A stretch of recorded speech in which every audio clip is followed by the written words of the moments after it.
इस वीडियो में हम बात करेंगे विकास की अवधारणा व अधिगम के साथ उसका संबंध। ये सीडीपी का फर्स्ट चैप्टर है, बाल विकास का फर्स्ट चैप्टर। इसमें हम सबसे फर्स्ट परिचय के बारे में देखेंगे। कह रहा है कि बाल मनोविज्ञान को जानने के लिए आवश्यक है उसके कुछ अर्थ को समझना। उसके कुछ अलग अलग अर्थ के रूप में आपका क्या है दिया हुआ है, जो कि विकास की एक अवस्था के रूप में है। इसमें सबसे पहला आपका क्या है, इसके अर्थ व प्रकृति। दूसरा आपका दिया हुआ है विकास के नियम व उपयोगिता। तीसरा है विकास की अवस्था। चौथा है विकास की अवधारणा का अधिगम से संबंध। ओके, ये आपका क्या मूल चार चीज़ है। इस चार चीज़ों के बारे में हम यहाँ पे देखेंगे। सबसे फर्स्ट विकास का अर्थ एवं प्रकृति क्या है। तो यहाँ पे कुछ रटने याद करने की जरूरत है नहीं, इसको अच्छे तरीके से केवल समझते चलेंगे और यदि हो सके तो बाद में एक दो बार वीडियो को और रिपीट करके देख लेने के बाद ये संपूर्ण रूप से याद हो जाएगा। उसके बाद क्वेश्चन का प्रैक्टिस सेट चलेगा, उसमें देखना है। ठीक है। अर्थ एवं प्रकृति। पर्यावरण का विकास एक ऐसी प्रक्रिया है जो सतत चलती है। कह रहा है पर्यावरण का जो विकास है वो एक ऐसी प्रक्रिया जो सतत चलती है, निरंतर चलते रहता है, जिसमें गुणात्मक परिवर्तन तथा परिमाणात्मक यानी कि मात्रात्मक परिवर्तन दोनों सम्मिलित होते हैं। हाँ, बात समझ रहे हैं। पर्यावरण का विकास सतत रूप से चलते रहता है, जिसमें गुणात्मक तथा परिमाणात्मक परिवर्तन दोनों सम्मिलित होते हैं। गुणात्मक परिवर्तन के बारे में बता रहा है, जैसे शिशुओं की उम्र बढ़ने पर सांवेगिक नियंत्रण में परिवर्तन, विशेष भाषा को सीखने की क्षमता में परिवर्तन, यानी कि ये गुणों का परिवर्तन हो रहा है। उसमें संवेग, उसमें आपका क्या है जो भी गुण है, द्वेष है, ये आपका क्या है बदलाव होगा। कह सकते हैं वैसे गुण जो हम देख नहीं सकते हैं, केवल महसूस कर सकते हैं। बट परिमाणात्मक परिवर्तन, जैसे कि शरीर का कद बढ़ना, कद बढ़ेगा तो ये दिखेगा, कद बढ़ेगा तो दिखेगा। कह रहा है वजन बढ़ना, वजन यदि बढ़ेगा तो हम उसको देख सकते हैं, उसके बनावट में परिवर्तन होगा तो हम उस चीज़ों को देख सकते हैं। ठीक है। विकास को समझते समय ही दो और शब्दों की परिपक्वता को समझ लेना चाहिए। अलग अलग आपका क्या है यहाँ पर चीज़ों का दिया गया है, जैसे कि बालक की ऊंचाई, व्यवहार में वृद्धि। परिपक्वता का तात्पर्य एक ऐसी अवस्था से जो आंतरिक अभिवृद्धि तथा आनुवांशिकता से स्वतः निर्धारित तथ्यों द्वारा निर्देशित होता है। ये अलग अलग आपका चीज़ें हैं जिसमें प्रशिक्षण का कोई प्रभाव नहीं पड़ता है। बच्चा खिसकना स्वयं से सीख लेता है, घुटने के बल चलना, खड़ा होना, दौड़ना, ये सब क्या है बच्चा स्वतः रूप से करने लगता है। इसके बाद कह रहा है कुछ मूल पॉइंट्स हैं, जैसे कि विकास की प्रक्रिया गर्भधारण से लेकर के मृत्यु तक चलती रहती है। और हम लोग ऊपर ही पहले भी देख चुके हैं कि विकास क्या है, आपका सतत चलने वाली प्रक्रिया है। इसके बाद विकास बहुआयामी व प्रासंगिक होता है। विकास जो है बहुआयामी होता है। नेक्स्ट कह रहा है विकास की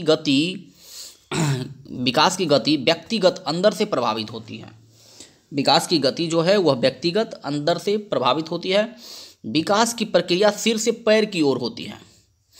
कहाँ से कहाँ होता है? सिर से पैर की ओर होती है, जबकि मानसिक क्षेत्र में वह मूर्त से अमूर्त की ओर होती है। मूर्त कहने का मतलब है जिसे हम देख सकते हैं, अमूर्त यानी कि बिना देखे हुए परिकल्पना के माध्यम से कल्पना करके उस चीज़ों को हम जानेंगे, समझेंगे। नेक्स्ट है विकास सामान्य अनुक्रिया से विशिष्ट अनुक्रिया की ओर होती है। सामान्य यानी कि कोई भी चीज़ आपका क्या है जो साधारण है, जिसको हम देख सकते हैं, उसी के आधार पे विशिष्ट चीज़ों को हम उसमें क्या है इमेजिनेशन कर सकते हैं, विजुअलाइजेशन करके उसको हम समझ सकते हैं। इसके बाद है शारीरिक विकास तथा मानसिक विकास आपस में धनात्मक रूप से सहसंबंधित होते हैं। शारीरिक विकास और मानसिक विकास जो है आपस में क्या होता है धनात्मक रूप से सहसंबंधित होता है। इसके बाद हम आगे आ जाते हैं विकास के नियम व उपयोगिता। विकास के नियम व उपयोगिता के तरफ तो यहाँ पे हम देखेंगे क्या है विकासात्मक पैटर्न पूर्व प्रसूति काल में तथा जन्म के बाद भी एक खास क्रम में होता है, अर्थात पूर्वानुमेय होता है। जैसे शिशु पहले सिर उठाता है, इसके बाद वह बैठना प्रारंभ कर देता है, फिर घुटने के बल चलना शुरू कर देता है। यानी कि ये विकास का नियम है। इसमें आपका क्या है, पूर्वानुमेय यानी कि कुछ आपका जो क्रियाएं हैं वो पहले से फिक्स है कि बच्चा कैसे पहले चलेगा, क्या करेगा, उसके हिसाब से ही उसमें क्या है परिवर्तन आने वाला है।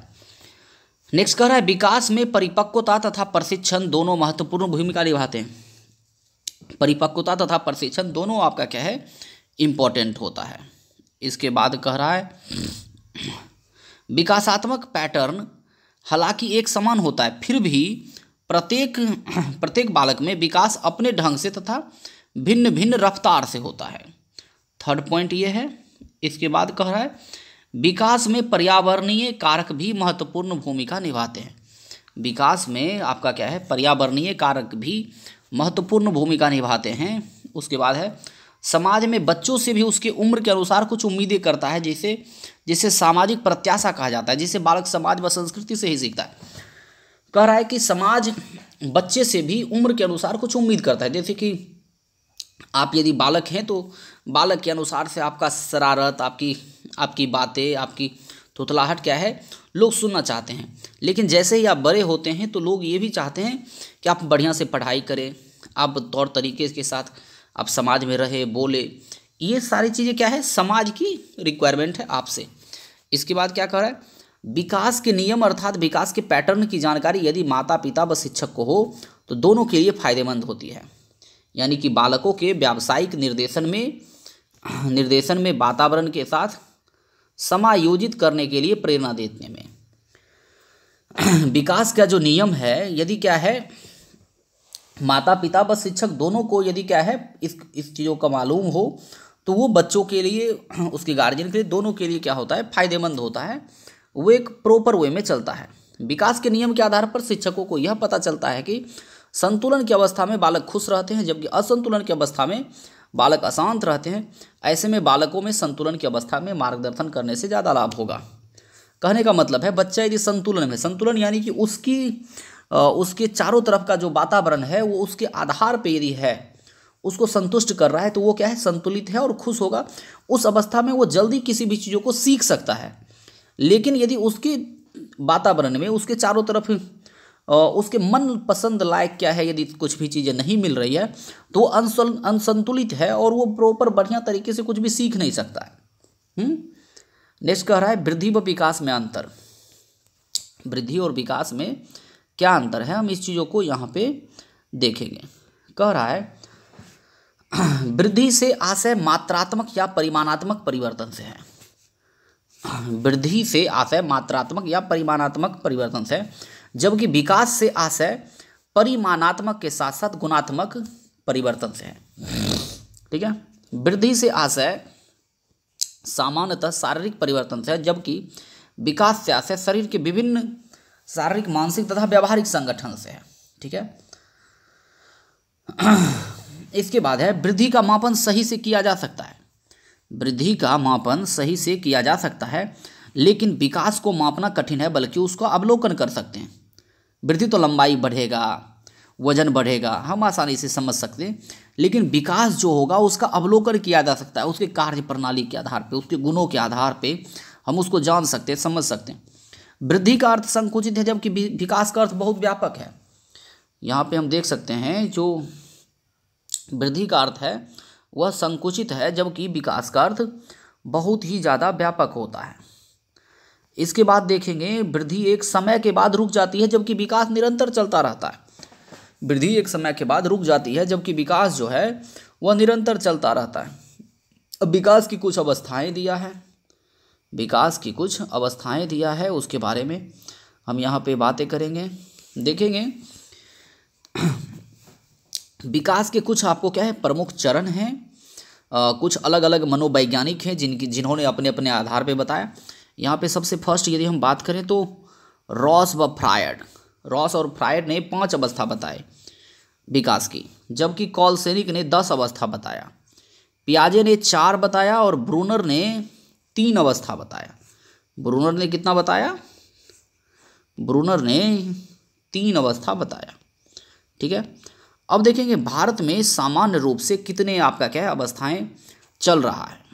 भारत में पहला पूर्व प्रसूति काल, पूर्व प्रसूति काल यानी कि प्रीनेटल, जन्म से पहले, गर्भधारण से लेकर के जन्म तक की होती है। शैशवा काल यानी कि इन्फेंसी पीरियड, यह जन्म से 2 साल तक के बच्चों का होता है। बाल्यावस्था को 2 भाग में बांटा गया है। पहला प्रारंभिक बाल्यावस्था, दूसरा उत्तर बाल्यावस्था यानी कि early childhood and later childhood. एक है 2 से 6 वर्ष तक के लिए, दूसरा है 6 से 12 साल तक के लिए। ठीक है, इसके बाद हम देखेंगे किशोरावस्था। किशोरावस्था को 12 से 18 साल तक देखा गया है। युवावस्था 18 से 25 वर्ष, जो कि अभी 30 वर्ष तक माना जाता है। प्रौढ़ावस्था 30 से 60, वृद्धावस्था 60 से मृत्यु तक। इसमें मूल इंपॉर्टेंट यहाँ तक है आपका। पूर्व प्रसूति काल आपको देखना है बढ़िया तरीके से। शैशवावस्था और बाल्यावस्था का दोनों ये अलग अलग आपको क्या है निर्देशित होना चाहिए कि कितना एज है, कितना क्या है। ठीक है, इसके बाद शिक्षा मनोविज्ञान व बाल मनोविज्ञान के लिए भी सभी अवस्था का अध्ययन महत्वपूर्ण नहीं है। शैशवावस्था जन्म से 2 वर्ष तक का आपका क्या है, इसका मूल अवस्था है। इसमें क्या क्या गुण होता है वो देखना है और बहुत ही इंपॉर्टेंट है। इसमें पुनरावृत्ति है, प्रयास है, त्रुटिपूर्ण व्यवहार, वस्तु की प्रधानता, छोटे छोटे शब्दों का आदि प्रयोग, ये क्या है कुछ इसमें इंपॉर्टेंट गुण होते हैं। इसके बाद कह रहा है बाल्यावस्था, जिसमें प्रारंभिक बाल्यावस्था क्या है 2 से 6 साल तक का होता है। और इस अवस्था में बच्चा जो है वो आपका क्या है जिद्दी, विरोधात्मक बात करना, आज्ञा ना मानने वाले अधिकांश व्यवहार करते हैं। बालक खिलौनों से खेलना ज़्यादा पसंद करता है। जिज्ञासा बालकों में बहुत तेज होती है। बालकों में शारीरिक परिवर्तन भी तेजी से होते हैं। नकल करने की प्रवृत्ति बालकों में अत्यधिक देखी जाती है। बालकों में कुछ न कुछ अक्सर बोलते रहते हैं। भाषा का विकास होता है। संवेग देखने को मिलता है। क्रोध, डर, डाह, खुशी, दुख, उत्सुकता आदि सब आता है। गुस्सा भी आएगा, डर भी लगेगा, एक दूसरे से ईर्ष्या भी होगा, खुशी भी होगा, दुख भी होगा, उत्सुकता भी होगा। बच्चों को एक दूसरे से मिलने जुलने में भी अच्छा खासा महसूस होगा और इसका दोस्ताना संबंध क्या है इस उम्र में बढ़ेगा। इसके बाद है उत्तर बाल्यावस्था। यह अवस्था 6 से 12 वर्ष तक का होता है। कुछ वैज्ञानिकों ने इसे 6 से 11 साल तक भी माना है। ठीक है, इस अवस्था में बालक स्कूल जाना प्रारंभ करते हैं। बालक शरारत अधिक करते हैं। समूह में रहना अधिक पसंद करते हैं। ठीक है, समूह में रहना क्या है इस उम्र में ज़्यादा बच्चों को अच्छा लगता है। इसके बाद हम देखेंगे संवेग की अभिव्यक्ति बदल जाती है। संवेग की अभिव्यक्ति जो है वो बदल जाती है। बालक स्वयं से संबंधित बातें अधिक करता है। बालकों में जिज्ञासा की प्रवृत्ति बनी रहती है। किशोरावस्था 12 से 18 वर्ष तक का है। इस अवस्था में किशोर शारीरिक, सामाजिक, संवेगात्मक, संज्ञानात्मक विकास होते हैं। इस अवस्था में ऊंची आकांक्षाएं, कल्पनाएं, नई आदतें, व्यवहार में भटकाव आदि किशोरों में देखने को मिलते हैं। इसी उम्र में क्या है बच्चा बदमाश होगा, किसी भी तरह का बदमाशी करेगा। उसके मन में कई ढेर सारी तरह की आकांक्षाएं, कल्पनाएं, नई आदतें, ये सारी चीज़ें डेवलप होने होंगे। विकास को प्रभावित करने वाले कारक, विकास को प्रभावित करने वाले यानी कि वंशानुक्रम यानी कि उसके माता पिता के आधार पे बालक का रंग, रूप, लंबाई, शारीरिक वृद्धि, तार्किक क्षमता, ये स्वास्थ्य, ये हर चीज़ पर क्या होगा प्रभाव पड़ेगा। पौष्टिक आहार, जब से बच्चा माँ के गर्भ में है तब से उसकी माँ के आहार के बाद, जन्म लेने के बाद फिर क्या है कि बच्चे ने किस प्रकार का क्या है भोजन किया, पौष्टिक आहार उसको मिला, उसके आधार पे उसका क्या होगा स्वास्थ्य यानी कि उसका शारीरिक मानसिक विकास क्या है डेवलप करेगा, उसी पे डिपेंड करेगा।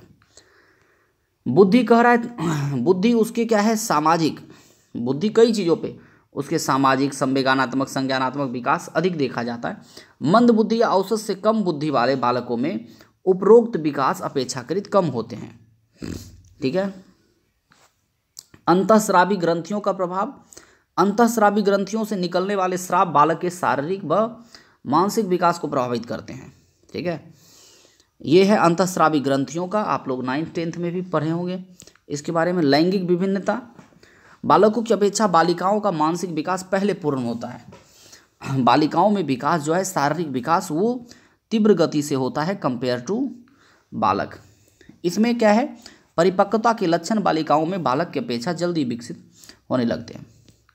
वातावरण का, हम किस भौगोलिक परिवेश में रह रहे हैं उसके आधार पर वहाँ के आपका क्या है, जो भी संस्कृति है, वहाँ का संवेदनात्मक, सामाजिक, ये क्या होता है, उसका असर पड़ता है।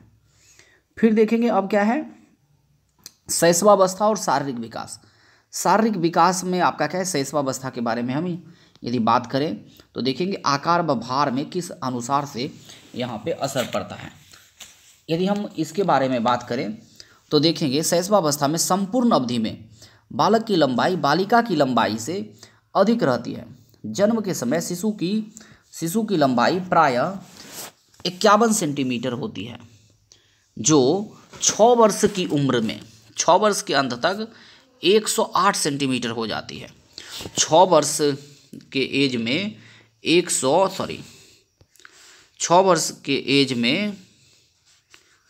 6 वर्ष के एज में 108 सेंटीमीटर तक का हो जाता है। जन्म के समय शिशु का भार 3 किलोग्राम होता है। जन्म के समय कितना भार होता है शिशु का? 3 केजी होता है। प्रथम 6 माह में यह दुगुना हो जाता है, यानी कि 6 महीने में लगभग आपका क्या है, 6 से 7 केजी तक का इसका हो जाता है वजन, ठीक है। और 1 वर्ष के अंत में यह तिगुना हो जाता है। इस अवस्था के अंत में यह भार 5 से 6 गुना हो जाता है, ठीक है। इस अनुसार से चलता है। तो नेक्स्ट वीडियो में हम लोग क्या है, इसी चैप्टर का सेकेंड पार्ट देखेंगे, CDP का सेकेंड क्लास। ओके, धन्यवाद।